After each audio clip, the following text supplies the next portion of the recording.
I've got a weird problem. I don't like action movies, and I detest war. But I think spies are very cool. And not spy movies. I really enjoy reading about actual spies, and I always have. I think that there is something really intriguing about the intellectual game of cat and mouse that a spy has to play.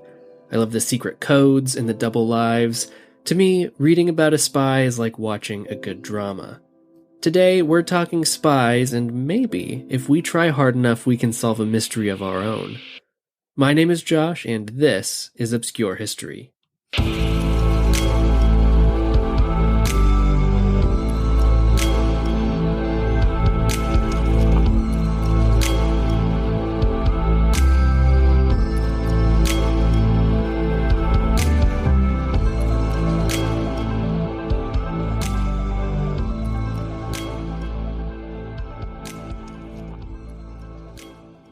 Espionage has existed basically since people have had conflict with one another. One of the earliest written accounts we have about spies actually comes from Sun Tzu's Art of War, published in the 5th century BCE. The Art of War is a comprehensive book of military tactics and philosophy.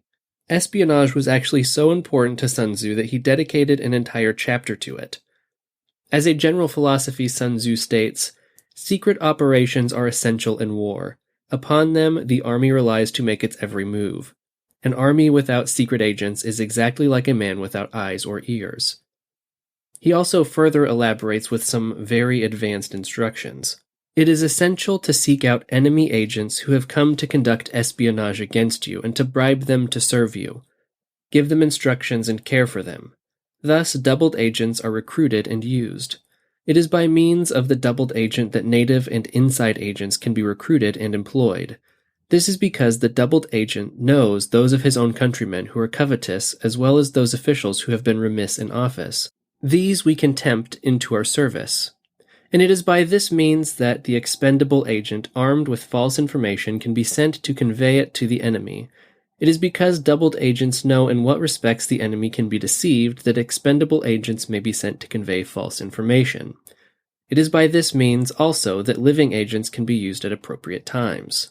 Also, in the 4th century, Chanakya, an Indian philosopher, teacher, and royal advisor, wrote the Arthashastra, which was a textbook of statecraft and political economy.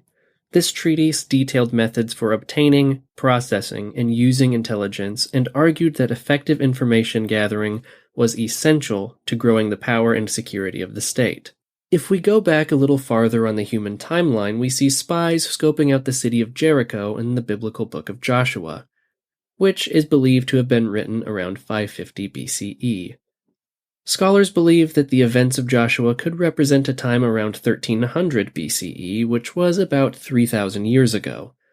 And I know that scholars, both religious and secular across multiple disciplines, argue that the Book of Joshua might not be a record of historic events and is instead a sort of parable for spiritual truths. However, whether or not spies literally infiltrated Jericho or not, it does mean that for at least thousands upon thousands of years, people have known about spies and their uses.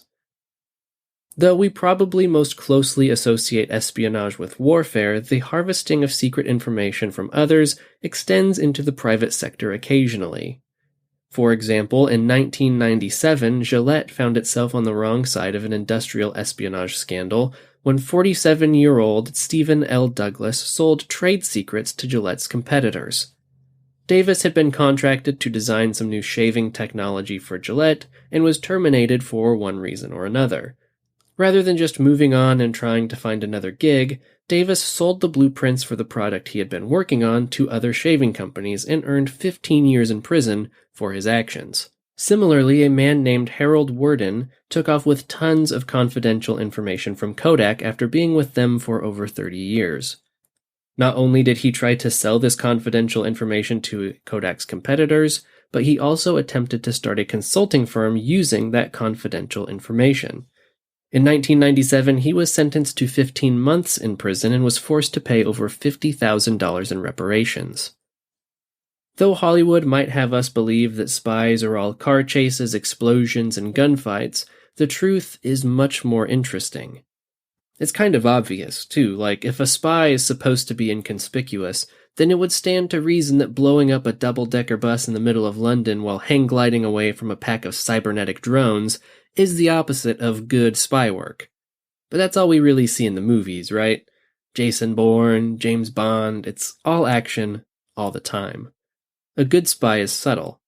They pass information along secretly. They gather intel like a ghost. In fact, the best spies are never found out. If we're lucky, history may remember their code name and the legacy of their actions. This is the story of Agent 355. The American Revolution is one of the most heavily studied periods of American history. Many times people use the Revolution as a sort of starting point for their study of American history. Obviously, there is history in North America that predates the United States by thousands of years, but as we discussed in the Pocahontas series, the history you're taught generally follows the trajectory of empires rather than the development of people. One of the things that makes it so interesting to us is that it was a time period where the stakes were super high. Because of this, it's easy to speculate, what if the Founding Fathers and the revolutionaries had made one wrong move? How much differently would life be today? How would that affect the course of our nation? Benedict Arnold V was born as a British subject in Norwich, Connecticut, on the 14th of January, 1741. He came from a very distinguished line of British colonists. His great-grandfather had been the first governor of Rhode Island. Some of his great-uncles, like William George Arnold and Edward Arnold, were prominent members of colonial high society and were both reverends in the Church of England. And Benedict Arnold's father was a very successful businessman. By the time Benedict Arnold V was born, the Arnold family had already ascended to the highest peaks of society, and Benedict Arnold V reaped those benefits. He was educated at a private school in Canterbury, Connecticut, carrying the expectation that he would someday attend Yale as his father and forefathers did before him. However, things didn't pan out the way the Arnold family had planned. Benedict Arnold V had 5 siblings, but yellow fever ravaged their household, and only Benedict and his sister Hannah would survive into adulthood. By the time Benedict was 14, their family fortune, which had been amassed across generations, was completely tapped out, and his father, Benedict IV, had turned to alcohol to cope with his grief. Private school was no longer an option for the Arnold children, and their life at the top of the social ladder drastically changed. At the age of 14, Benedict Arnold V was sent off to apprentice under Daniel and Joshua Lathrop, who operated a successful apothecary and general merchandise trade in Norwich. This apprenticeship lasted 7 years. During this time, Benedict IV continued spiraling out of control. After the death of his wife in 1759, he lost all sense of accountability and was arrested multiple times for public drunkenness. When he died in 1761, he was refused communion through the Church of England. He had inherited generational wealth, enjoyed life at the top of the social ladder, and lost it all, leaving nothing for his remaining children, Benedict V and Hannah. After his father's death, Benedict devoted himself to his work. In 1762, only a year after his father's passing, he split off from the Lathrops and started his own business, and he proved to be an incredible businessman. After being in business for only 1 year, he was able to fully repay his loan from the Lathrops. He also repurchased the family's homestead that his father had sold, flipped it, and resold it a year later for a substantial profit. The next year, after only being in business for 2 years, he formed a partnership with Adam Babcock, another young New Haven merchant. They bought 3 trading ships, used the profits from the sale of his homestead, and established a lucrative West Indies trade. His wealth continued to amass to the point where he actually brought his sister Hannah into the business to manage it while he went off on elaborate business trips. He spent a couple of years traveling the Atlantic coast of North America as well as the Caribbean, often acting as the captain of one of his 3 merchant ships. Benedict was driven by money. It was his obsession. In only 4 short years, he had taken the Arnold name from the rubble and ashes and once again positioned it at the top of society. However, this good fortune didn't last forever. The Sugar and Stamp Acts of 1764 and 1765 severely damaged business in colonial America, and Benedict Arnold was not exempt from this. He, like most colonists, stood in stark opposition to these suffocating measures. His very successful and lucrative business was now suddenly considered smuggling and had to be done in complete secrecy. Perhaps even more consequentially, the backlash to the Sugar and Stamp Acts served to radicalize prominent colonists, leading to the creation of secret societies like the Sons of Liberty, of which Arnold was a vocal member. When the Revolutionary War began, Benedict Arnold started as a captain in the Connecticut militia, a position to which he was elected in March 1775. And just as he had done with business, he enjoyed immediate success in the military. On May 10, 1775, with the assistance of Ethan Allen, he seized Fort Ticonderoga, and they used the momentum from that victory to conduct a bold raid on Fort St. John. He then urged the Second Continental Congress to march on Quebec, which they ultimately agreed to, but they refused to put him in command of the mission. So instead of accepting his fate, he traveled to Cambridge, Massachusetts, to speak to George Washington in person. In this meeting, he suggested an alternative invasion of Canada, and his wish was granted. This campaign was a mixed bag and left Arnold with a shattered leg. Benedict Arnold's fingerprints are all over the Revolution. He was a part of the capture of Fort Ticonderoga, the Quebec expedition, the Battle of Quebec, the Battle of the Cedars, the Battle of Valcour Island, the Battle of Ridgefield, the Siege of Fort Stanwix, and the battles of Saratoga. He was also put in charge of the defense of Rhode Island and was appointed as the military commander of Philadelphia by George Washington himself. During his service, there was a recurring theme, though. Benedict Arnold was a dedicated man. He was tenacious, and he was a prominent leader. But he made enemies out of friends and watched younger generals get promoted past him because of his disagreeable nature. It was at this point in his life that he became disillusioned with the revolution and started pursuing his own interests. Historian W.D. Wetherell notes, "He is among the hardest human beings to understand in American history. Did he become a traitor because of all the injustice he suffered, real or imagined, at the hands of the Continental Congress and his jealous fellow generals? Because of the constant agony of 2 battlefield wounds in an already gout-ridden leg? From psychological wounds received in his Connecticut childhood when his alcoholic father squandered the family's fortunes? Or was it a kind of extreme midlife crisis, swerving from radical political beliefs to reactionary ones? A change accelerated by his marriage to the very young, very pretty, very Tory Peggy Shippen. Benedict Arnold would eventually offer West Point to the British for the sum of £20,000. However, his plan would be exposed before he could go through with it, and it was exposed in part thanks to the efforts of a legendary American spy. But before we get into today's actual subject, we need to take about 1 minute to hear from some sponsors, so sit tight for about 60 to 90 seconds or so, and when we get back, we're going to do our best to uncover the true identity of Agent 355.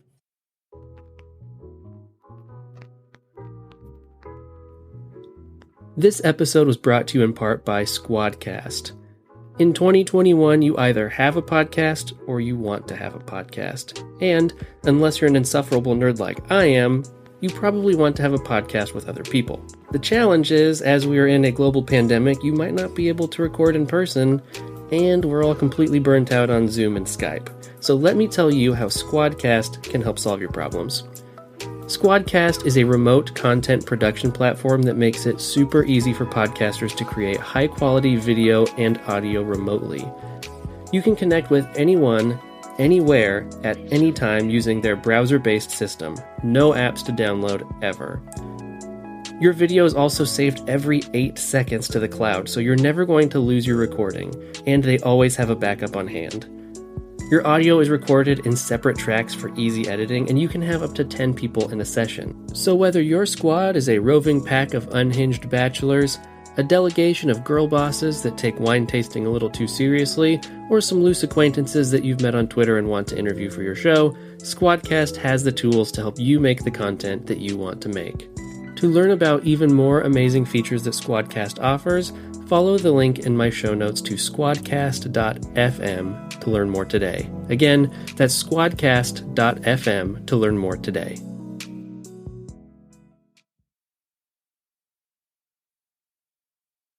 Benedict Arnold's plot to betray his fellow colonists was uncovered by an organization called the Culper Spy Ring, which was organized by Major Benjamin Tallmadge and General George Washington in 1778, during the British occupation of New York City. The name Culper was suggested by George Washington and taken from Culpeper County, Virginia. The leaders of the spy ring were Abraham Woodhull and Robert Townsend, using the aliases of Samuel Culper Sr. and Samuel Culper Jr. respectively. Tallmadge was referred to as John Bolton. The Culper ring was instrumental to the success of the American Revolution. Some of the information uncovered by the ring included an intended surprise attack on some French troops who had come to the aid of the Revolution, and a plot by the British to flood the American economy with counterfeit currency. Agent 355 was a member of this illustrious spy ring, but we don't know their identity. In fact, Agent 355 was so good at maintaining their secret identity that they are only mentioned in a few very obscure documents, but we do know a couple of things which might help us piece together their identity. First, we can say with a great deal of confidence that Agent 355 was a woman. The Culper ring often used female relatives of its male agents as sources of information, as they could more conveniently gain access to social situations that prominent members of the Revolution wouldn't have been able to. Also, when cracking one encrypted message that circulated through the Culper ring, the phrase A355 translated to lady. Second, we can say with some confidence that Agent 355 was from a prominent British loyalist family, as the information that came from this agent was of top-secret nature, which could have only been reasonably obtained by someone who was very close to the source. Third, we can also suspect that Agent 355 either had direct or secondary contact with Benedict Arnold and his accomplice, John Andre, as the information disclosed by Agent 355 about the plot would have had to have come from overhearing their clandestine conversations. And that's really all that we can assume. However, even with just those snippets of information, we can identify some suspects. Agent 355 may have been Culper ringleader Robert Woodhull's neighbor, a woman named Anna Strong. Anna's great-grandfather was a Supreme Court justice from 1691 to 1703, which squarely positioned Anna and the Strong family in the upper crust of colonial society. Another very interesting bit of evidence that might point towards Anna Strong as being Agent 355 is that she was already known for working with the Culper ring. Her task with the Culper ring was to relay signals to a courier who ran a whaleboat across the Long Island Sound on smuggling and military missions. She did this by hanging a black petticoat on her clothesline, which was easily visible from the boat in the Sound, and also by Woodhull from his nearby farm. She would add a number of handkerchiefs for one of 6 coves where the courier was to bring his boat, where Woodhull would meet him. It is an incredibly intelligent way of setting a meeting point between two parties that couldn't otherwise communicate with each other. While this is pretty convincing evidence, I couldn't find any obvious line of communication that would attach Anna Strong to Benedict Arnold or John Andre. Another suspect is Culper ringleader Robert Townsend's sister, Sarah Townsend. While Sarah didn't have any known jobs for the Culper ring, she did have something that Anna Strong didn't. She was connected to upper-class British loyalists and was strongly courted by a man named John Graves Simcoe. This might not be of any interest to us except for the fact that the two spent a good deal of time together, and that Simcoe was a close confidant of John Andre. According to some, it was Sarah Townsend who tipped off the Culper ring to Benedict Arnold's plan to sell off West Point to the British after she overheard John Andre and her suitor John Graves Simcoe discussing the plan in private. However, some historians argue that Andre and Simcoe didn't have any known correspondence during the planning process of the betrayal. Now, that's not to say that it is impossible, but it certainly is not a slam dunk either. Another suspect would sort of require us to rethink our profile of Agent 355. What if, rather than being of elite British blood, Agent 355 was instead of the lower classes and gained access to the British elite through more conspicuous means? Elizabeth Burgeon was a mother of 3 and a widow. She was tasked with bringing food to American prisoners of war as they were stored on British prison ships in New York. In 1779, the year before Benedict Arnold's attempted betrayal, Burgin was approached by a member of the Culper Ring named George Higday. With his help, she may have freed as many as 200 American prisoners of war. Unfortunately, George was caught and his wife, in an attempt to get her husband back, narked on Burgin, and she was swiftly arrested as well. Now, perhaps either through her communication with the prisoners or by being around the British military so often, she was able to overhear Andre discussing Benedict Arnold's plot. It is all largely unsubstantiated, but there are some who think that Burgin was, in fact, Agent 355. There are also those who argue that there was never an Agent 355 and that the code was just a red herring, or that it simply referred to a lady, not a lady who was working for the Culper Ring directly. And sadly, those are just as possible as our known suspects. The truth is that Agent 355 was so secret that we will never know her true identity. But before I throw in the towel, I did read of one other suspect. It took some serious digging, but I found this theory and I really think it deserves a little bit of our attention. Peggy Shippen was from an upper-class family from Philadelphia with strong British loyalist roots. While she was educated in all of the things that women were allowed to be educated in at that time, she took particular interest in politics, which was generally reserved for men. But her father took her under his wing and gave her personal tutelage. As the Shippen family was of high importance, and the reach of their social network was wide, a young Peggy Shippen just happened to be courted by a young John Andre. They stayed in contact for years, even after her marriage to Benedict Arnold. Some historians even argue that Peggy Shippen was the person that persuaded Benedict Arnold to change his loyalties and side with the British. It is also suspected that Peggy Shippen introduced Arnold and Andre and actually passed secret correspondences between the two. Maybe Peggy double-crossed Benedict Arnold in an attempt to make herself more available for her old flame, John Andre. Or maybe she did it just to receive Benedict Arnold's inheritance. Or maybe she did it just out of spite because of her husband's insufferable personality. Or maybe she didn't do it at all. We don't have any proof that she double-crossed her husband. But she is the only Agent 355 suspect that would have had complete and total access to Arnold's plan and the entire correspondence between Arnold and Andre. Unfortunately, we will likely never know Agent 355's true identity, and that's fine. The world is a little bit more exciting when there's some mystery in it. However, this is something that might give us hope.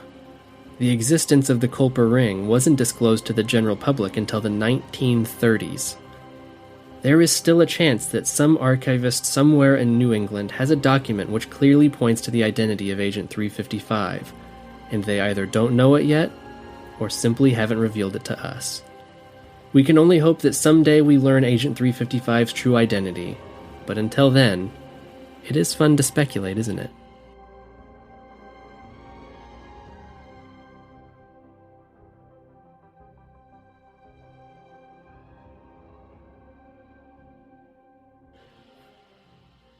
Okay, guys, we have reached the end of this episode. Thank you so much for listening. It honestly does blow me away and completely humble me when I look at my stats and see how many of you actually take time out of your week to listen to this dumb little show that I make. It is it's humbling, and honestly, guys, I could not thank you enough. I've actually, before I get much further, I do need to say that this episode was sponsored in part by Wild West Extravaganza. It is a wonderful Wild West history show. It's, imagine imagine if I were funnier and had a better voice and specifically talked about the Wild West. That's what you're looking at there. It is amazing. They just did an episode on Chief Joseph, and it was one of my favorite podcast episodes I've listened to in a good while. And that is saying something because I don't have a life, and I listen to a lot of podcast episodes. And seriously, guys, I could not recommend it highly enough. I'm going to put a link in the show notes. If you like Wild West history, or even if you just like history in general and you want to listen to somebody that is funnier than I am, follow that link, listen to their show, and tell them that I sent you, because it is such a good show. A little bit of news here before we close out. If you go to obscurehistorypod.com, let me check that.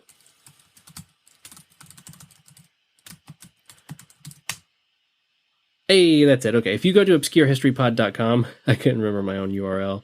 It's disturbing. If you go to obscurehistorypod.com, you will find the new website. It's pretty cool. It automatically updates with episodes, so you can listen to episodes while you scroll around. I'm posting transcripts of the episodes as blog posts with kind of some cool visuals, if you're into that. It's got some contact buttons so you can get a hold of me, and it's got a link to the new merch site, so you can get the Obscure History logo on any kind of product your little heart desires. And if your little heart desires, I do encourage you to go check it out. A portion of every sale actually goes to UNICEF, because my children shouldn't be the only ones in the world that have a comfortable life in a home. I can't talk too much about it or I'll get emotional, but that is something I'm passionate about.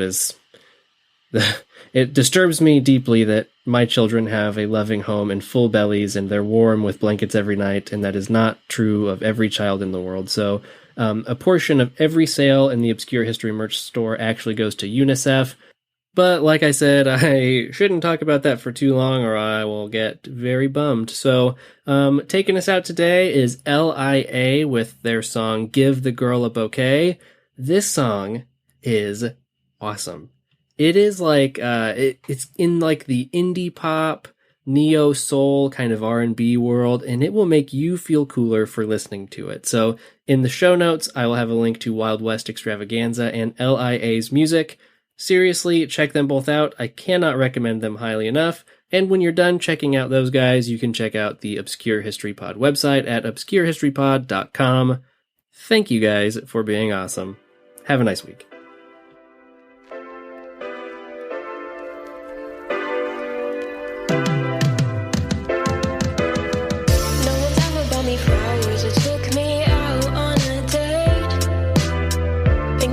Superpower.